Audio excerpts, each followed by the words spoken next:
Pernah nggak sih, kamu ngerasa hidup yang sederhana itu justru lebih damai? Nggak banyak gaya, nggak banyak cicilan, tapi hati rasanya tenang.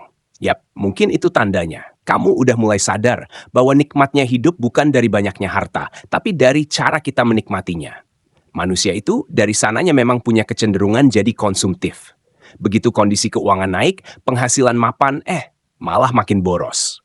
Beli barang yang sebenarnya nggak perlu, ngikutin tren biar dianggap wah.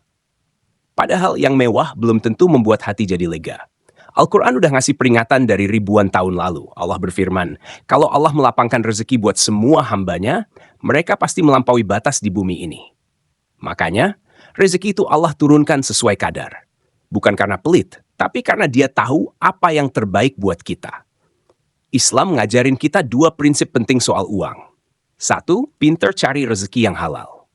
Dua, bijak dalam mengelola pengeluaran. Jadi bukan sekadar kerja keras, tapi juga cerdas dalam belanja. Gak semua uang yang masuk harus keluar. Karena bukan berapa banyak yang kita punya, tapi seberapa berkah yang kita rasakan. Allah juga ngasih pedoman keren dalam Al-Isra ayat 29. Jangan genggam tanganmu terlalu erat, tapi juga jangan terlalu lepas. Nanti kamu menyesal. Artinya, jangan pelit, tapi juga jangan boros. Hidup itu seimbang, bro. Jangan sampai harta yang Allah titipin malah jadi sarana buat maksiat. Allah benci orang yang ngabisin uang buat hal sia-sia. Nabi juga ngingetin, makanlah, bersedekahlah, pakailah, tapi jangan berlebihan dan jangan sombong. Karena kadang yang bikin kita jauh dari berkah, ya gaya hidup yang berlebihan itu sendiri. Nggak salah kok sesekali hidup nyaman. Tapi kalau kamu bisa hidup sederhana, kamu justru punya kelebihan. Kamu lebih tahan banting kalau keadaan berubah. Gak panik kalau gaji turun, gak stres pas kondisi ekonomi ngepas. Coba bayangin, orang yang biasa hidup mewah, tiba-tiba kena musibah finansial. Pasti lebih susah adaptasi, gak siap stres, akhirnya ngutang, bahkan sampai berbuat dosa. Tapi orang yang terbiasa hidup sederhana, dia tahu cara bertahan. Gak manja, gak gengsian, gak malu hidup biasa-biasa aja. Hidup sederhana bukan berarti hidup susah. Justru itu tanda syukur, tahu batas, tahu cukup. Dan itu cabang dari iman.